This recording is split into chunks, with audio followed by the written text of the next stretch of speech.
Tidak akan bicara panjang-panjang, minimal sama dengan Bapak Gubernur. Tadi saya diangkat jadi warga Aceh, Pak, dengan upacara adat, tapi belum punya KTP Aceh.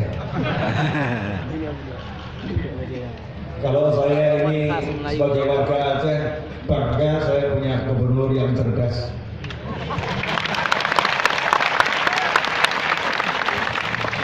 Merangkai kata dengan indah.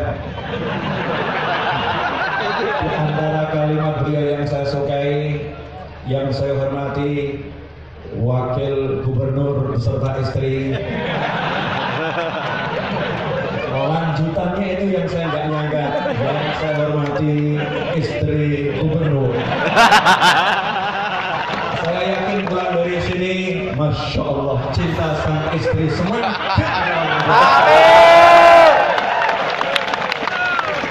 Hadirin yang dimuliakan Allah Subhanahu wa Ta'ala, kita belajar hikmah. Saya nggak tahu saya mau ngomong apa karena pesan guru saya almarhum Al-Habib Anis bin Alwi Al-Habsyi, janganlah engkau pernah berpikir ketika engkau akan berbicara, biarkan yang di hatimu yang berbicara. Kalau di hatimu nggak ada yang harus dibicarakan, diam saja dan berhentilah. Satu hal, rupanya peringatan tsunami Aceh tahun ini tentang Abdus Somad. Jadi kalau ditanya hikmah peringatan tsunami Aceh tahun ini adalah Abdus Somad. Kenapa Abdus Somad harus dimunculkan di Aceh? Kenapa Abdus Somad harus dimunculkan di Indonesia? Karena saat ini sebagai rakyat kita tidak qul huwallahu ahad, tidak mengatakan hanya Allah gantunganku, hanya Allah sandaranku, hanya Allah harapanku, tetapi kita berharap kepada selain Allah Subhanahu wa Ta'ala. Allah ingin mengingatkan, saat kita berharap kepada selain Allah Subhanahu wa Ta'ala, maka sesuatu yang lebih dari tsunami 13 tahun yang lalu akan terjadi di bangsa kita. Tetapi kalau kita berharap kepada Allah Subhanahu wa Ta'ala, maka kita akan mendapatkan guyuran rahmat, kesuksesan, keberhasilan, kesejahteraan, kemakmuran, kedamaian, cinta, persatuan, seia, sekata membangun agama dan bangsa ini. Allah. Makanya yang muncul Abdus Somad. Maaf, sorry, bentuknya nggak jelas. Saya berharap tuh ulama tuh badannya gede keker, mengangkat kurus krempeng. Afwan ya Sayyidi, kurus. Kemudian ya begini, kalau ngomong kelihatan tegas, tiba-tiba ngakak. Seakan-akan para aulia ingin ngasih tahu, cukup yang satu ini untuk Indonesia. Cukup yang satu ini untuk Indonesia. Makanya kalau ada ulama yang dia itu punya kemampuan, ada ulama yang bisa membangkitkan umat, kalau ada ulama yang punya kelebihan, tutup matamu dari kekurangannya, tutup matamu dari kesalahannya, lihat kelebihannya. Itu adalah gurumu. Ini sebetulnya partai Abdus Somad atau peringatan tsunami Aceh. Pokoknya saya nggak ngurus, saya harus berbicara. Salahnya dulu. Halo. Ya jam dulu. Baru 4 menit. Waktunya maksimal 20 menit. Biar nanti tidak terlampau lama majelisnya. Ya. Jadi Indonesia harus bangga ini. Mohon maaf, kalau ada penjajah, kalau ada yang namanya kekuatan asing, kalau ada orang yang ingin merongrong negeri ini, belum tentu seorang jenderal teriak sikat orang akan ikut. Tetapi kalau Abdus Somad teriak sikat, saya akan ikut. Allah.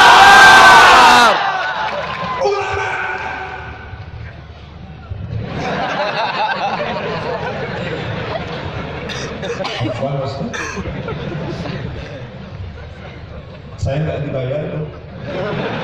Nggak ada ini urusan apa-apa. Because I love him so much. Karena cinta saya pada beliau, Allah nikahkan kami berdua sore tadi. Duduk di pelaminan pakai pakaian adat Aceh, yang satu emas, yang satu perak. Iya, berat badan nggak jauh berbeda, cuman dia tampak lebih kurus. Iya, ini sang suami, itu sang istri. Masya Allah. Ini cinta ulama ini akan menjadi kekuatan negeri ini. Makanya seluruh aspek masyarakat dimanapun berada, terutama di Aceh, kalau pengen Aceh ini makmur, kalau pengen Aceh ini bangkit, kalau pengen Aceh ini semakin indah, kalau pengen Aceh ini menjadi kekuatan ekonominya mengalahkan bagian dunia manapun, ikuti kata ulama. Allah. Jangan kata yang lain, gubernur nggak usah. Tapi untungnya gubernurnya ulama, ustaz.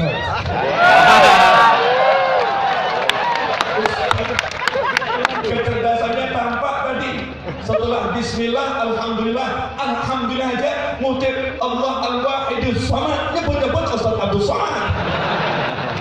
Luar biasa. Yang buatin siapa Pak?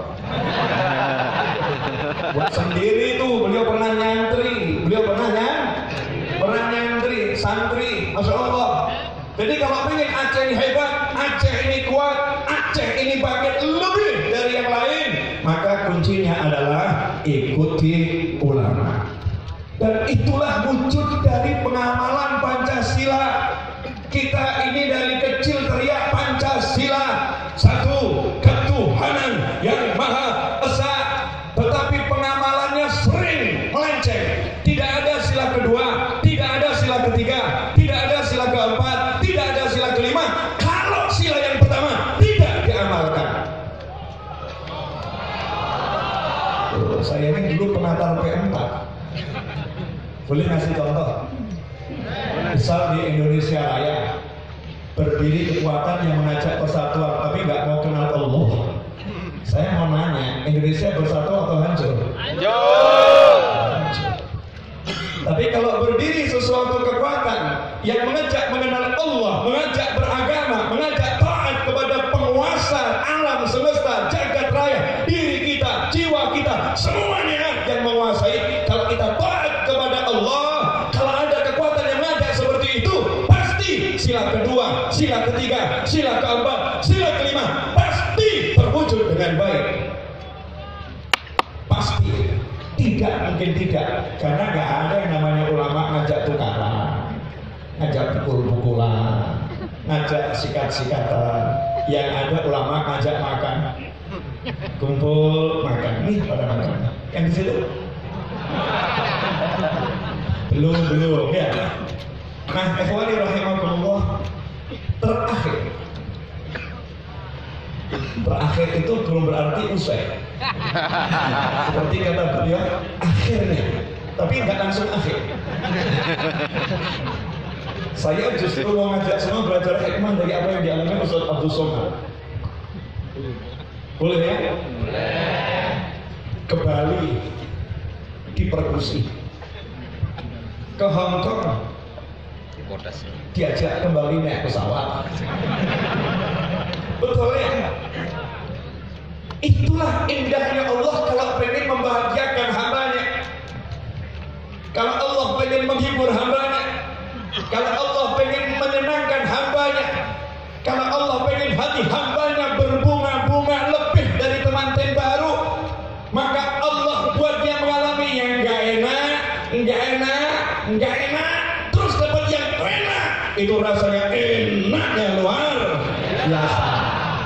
Kalau nggak percaya, tanya pada beliau yang mengalami. Kita kan tidak. Kepada korban, betul kan ya? Kesian korban persekusi, korban pengusiran imigrasi. Angkat julukan beliau karena bentuknya nggak jelas.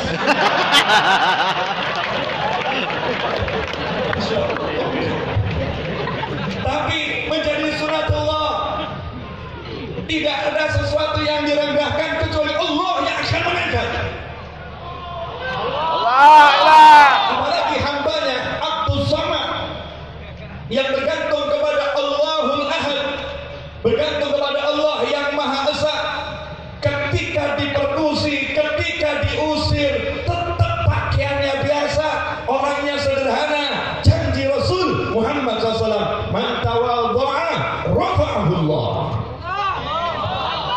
Siapa merendahkan diri, langsung Allah mengangkat derajatnya. Perhatikan ini kunci.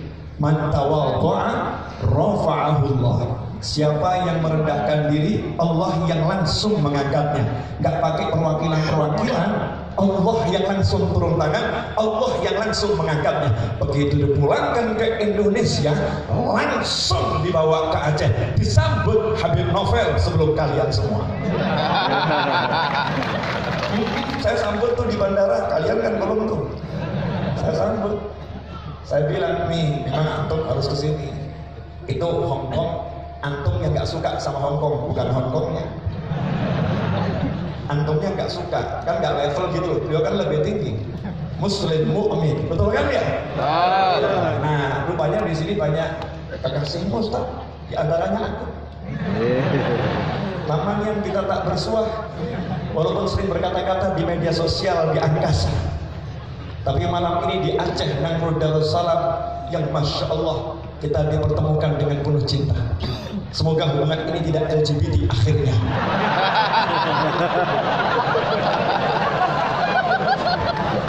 Mudah-mudahan tidak LGBT. Tapi akhir-akhirnya anak-anak muda ini ngeri. Anak-anak muda nggak? Ngeri.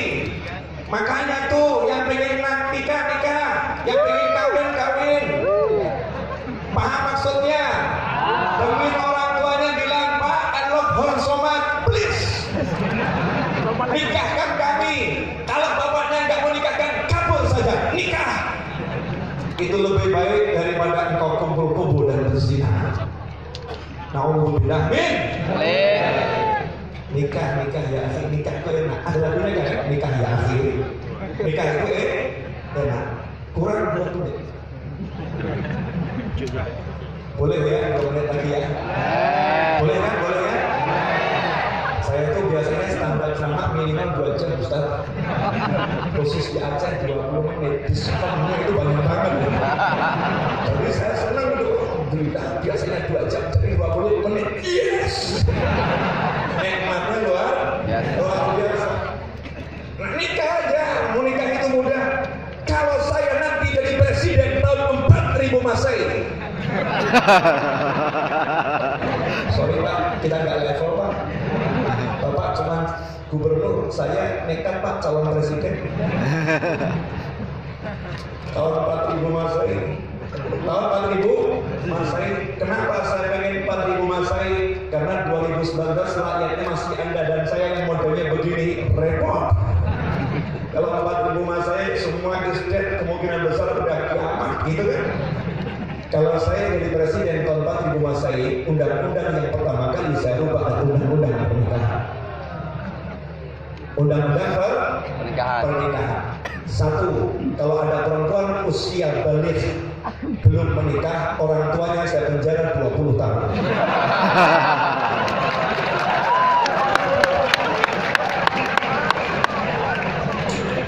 Cocok ya? Kalau ada istri menghalangi suaminya nikah lagi, saya penjara 40 tahun.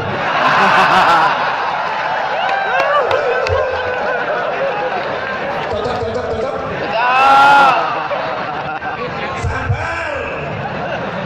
Ini presiden baru mengumumkan visi dan misi belum selesai. 2 menit mau mengumumkan visi dan misi calon presiden tahun 4000 Masehi. Saya akan nekat. Ini ambil start awal ini. Start awal. Masih kurang 3000 tahun. 2000 tahun sudah start awal. Kenapa? Sebagai presiden, saya bertanggung jawab atas keselamatan rakyat Indonesia. Saya bertanggung jawab satu nyawa melayang karena saya neraka tempat saya. Ini yang bicara calon presiden. Kalau ada rakyat saya meninggal sia-sia karena saya tidak bisa memberikan aturan yang jelas, kesejahteraan yang jelas sebagai presiden, saya masuk neraka dahulu. Ngeri.com kawan. Makanya kalian suka gak suka calon presiden yang satunya akan berubah ke undang-undang pernikahan. Yang penting gak berubah undang-undang dasar 45. Undang-undang dasar 45 pun dibuat amandemennya. Betul. Itu undang-undang dibuat manusia, tapi milik leluhur itu sakral buat saya. Saya gak mau main-main undang-undang dasar 45. 5. Tapi kalau undang-undang pernikahan dibuat oleh orang-orang yang bisa membuat undang-undang, saya pun akan berjuang untuk membuat undang-undang karena saya punya orang-orang yang ahli undang-undang. Anda salah satunya. Oke Ibu, biar Ibu nggak penasaran kenapa gitu ya Bu ya. Jangan marah Ibu. Nah, nanti kalau marah tolong saya dikeroyok ya. Ibu yang keroyok saya siap. Kalau bapak-bapak saya nggak siap. Ini kawan-kawan, mohon maaf. Kan sudah nggak mungkin Nabi kita keliru, mungkin nggak? Rasul kita keliru, mungkin nggak? Enggak. Percaya nggak sama Rasulullah? Ya. Yakin nggak sama Rasulullah? Yakin. Percuma Anda bangun infrastruktur sebagus apapun, gedung sehebat apapun, tapi kalau kita sebagai masyarakat tidak ada aturan yang jelas, tidak ada hukum yang kuat, kemudian membiarkan perzinahan, membiarkan kumpul kambing. Kalau kebun terlalu besar, kan suka-suka saya buat istilah, siapa tahu jadi tren. Kita biarkan hal-hal yang dilarang Allah. Ingat itu, Nabi kita pasti benar, Rasul kita pasti benar, Sallallahu Alaihi Wasallam. Beliau telah menyatakan kalau udah tampak itu perzinahan, maka Allah akan turunkan gempa bumi di sana dan di sini. Percuma saya membangun kalau zina dibiarkan, akhirnya gempa terjadi di mana-mana. Betul. Kalau salah saya nggak berani ngomong. Di sini ulama, pejabat, polisi, takut tahu. Kalau salah nggak berani ngomong. Lisan ini harus dijaga, jangan sampai ngomongnya salah, apalagi didengar orang banyak. Ini bahaya ini. Makanya penyebab terjadinya kumpul-kumpul kenapa? Dipersulit pernikahan. Nikah nunggu umur 17 tahun, nunggu umur sekian tahun. Ini bertentangan dengan ajaran Rasul saya, bertentangan dengan ajaran Nabi saya. Berarti bertentangan dengan sila pertama, ketuhanan yang Maha Esa. Karena undang-undang menyatakan setiap warga negara berhak menjalankan ibadah sesuai agama dan kepercayaan masing-masing. Maka saya akan kembalikan ini, ingat ya, ini visi dan misi calon presiden. Ingat, jangan salah. Ini isi visi dan misi calon presiden. Saya akan kembalikan Indonesia seperti ajaran leluhur. Apakah itu? 1. Banyak anak, banyak rezeki. Jadi kalau ada istilah 2 anak cukup, saya katakan setuju. Tapi 4 istri.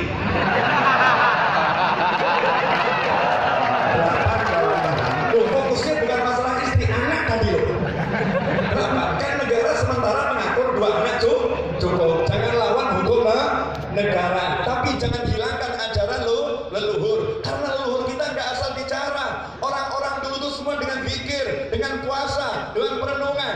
Orang Aceh membuat rafa'i, ngambilnya pun dari pohon, memahatnya dengan zikir. La ilaha illallah, la ilaha illallah. Dengan hitungan hari yang pasti, dengan wirid, dengan puasa, dengan tawajuh. Orang dulu luar biasa. Makanya ketika dipukul, tabuh, ayo tabuh, serius.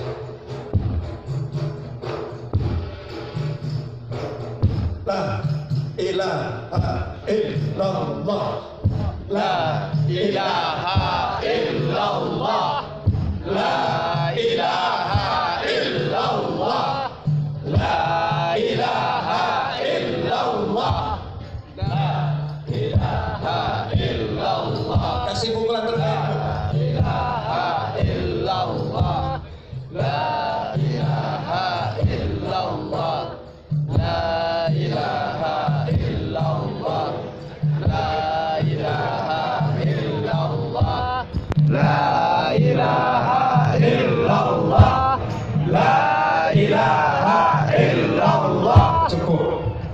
Ya nanti jadinya 30 menit. Ini musik kalau ditabung, hati langsung bergetar. Hati langsung bergetar. Gak butuh suara zikir kita. Musik ini telah berzikir. Ini orang Aceh. Ini orang Aceh. Pak Gubernur nggak tahu. Saya waktu ceramah di Aceh waktu itu Pak, saya pulang bawa Rafai 2. Saya pakai di majelis saya di mana-mana itu saya pakai. 2 menit lagi selesai.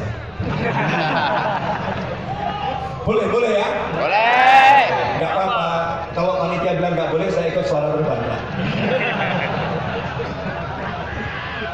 Nah, kenapa orang dulu bilang coba lihat anak-anak dahulu, nenek-nenek kita menikah itu umurnya berapa di sini di Aceh? 12. Berapa tahun lagi?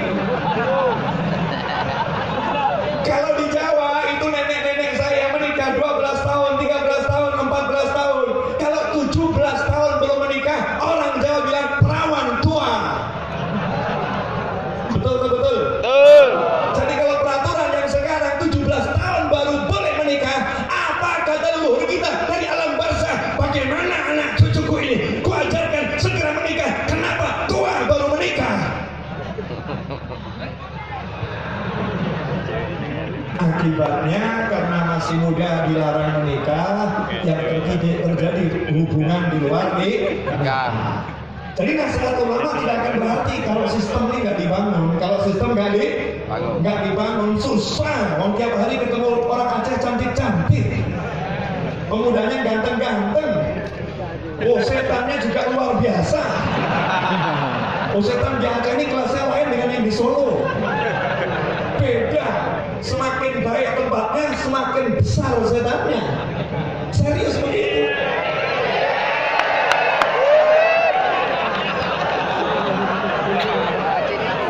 Lanjutkan. Yang kedua, kenapa kalau ada istri yang melarang suami nikah lagi saya penjara 40 tahun?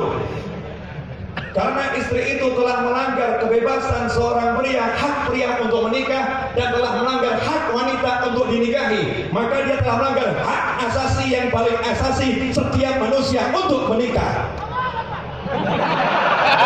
Hak harus ditegakkan.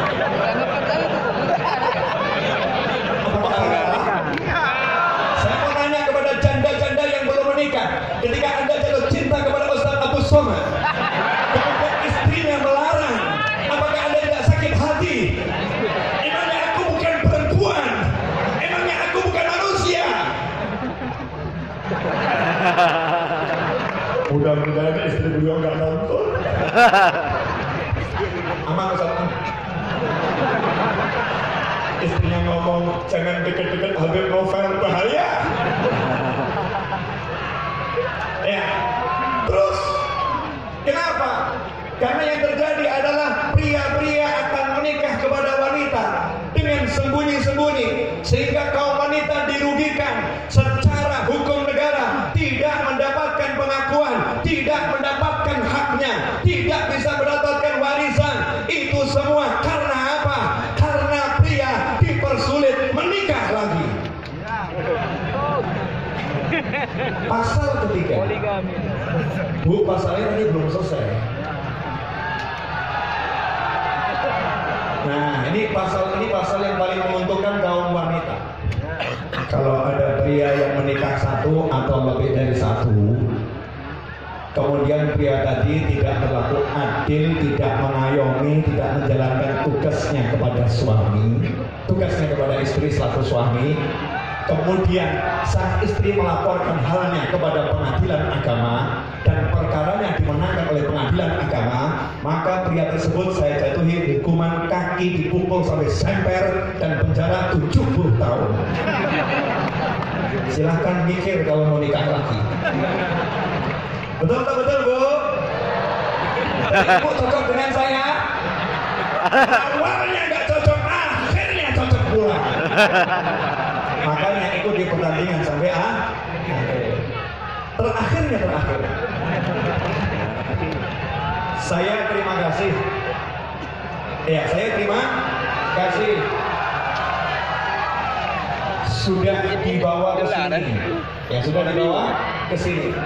Akhirnya saya bisa bertemu dengan Ustaz Abu Somad.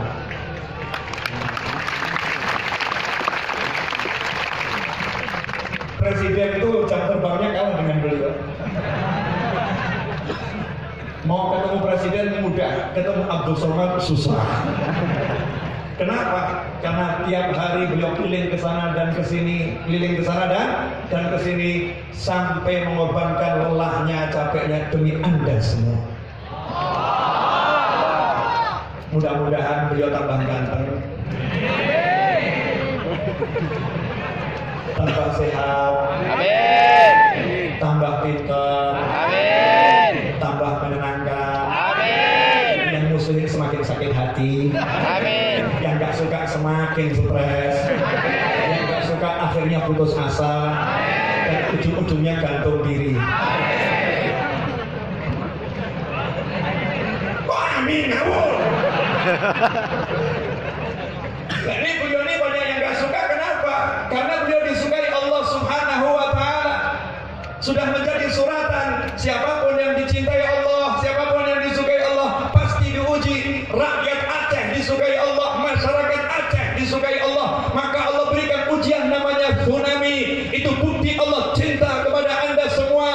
Lantas saya ingin nanya, kalau Allah udah bilang I love you, apa balasan Anda? I love you too ya Rabb. Aku juga cinta kepadamu ya Allah. Karena itu ya Allah, aku akan laksanakan sholat 5 waktu. Aku akan bekti kepada ibu bapakku. Aku akan cium tangan orang tuaku. Aku akan cium kening ibu bapakku. Aku akan sayangi anak-anakku. Aku akan.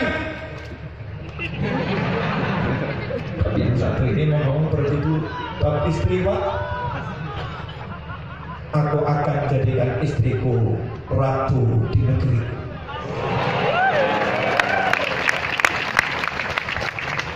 Itu baru namanya cinta sama Allah. Dicintai Allah gak balas. Allah akan menunjukkan cintanya loh, bukan murkanya. Kenapa saya katakan bukan murka? Karena saya tahu Aceh ini tempatnya orang-orang baik. Kalau nggak baik, anak cucu Nabi nggak dikirim ke sini. Banyak anak cucu Nabi, banyak aulia ini tempatnya orang-orang baik. Makanya Allah kasih tsunami karena Allah cinta. Karena Allah cinta. Sekarang tunjukkan cintamu kepada Allah. Hari ini saya melihat cinta kalian kepada Allah dengan kalian mencintai salah satu hamba Allah yang namanya Abdul Somad. Nah, udah itu aja. Pak Gubernur minta maaf, udah mencatat nama Anda untuk indahnya ceramah. Ustaz Abdul Somad mohon maaf, udah jelek-jelekin Ustaz karena memang jelek.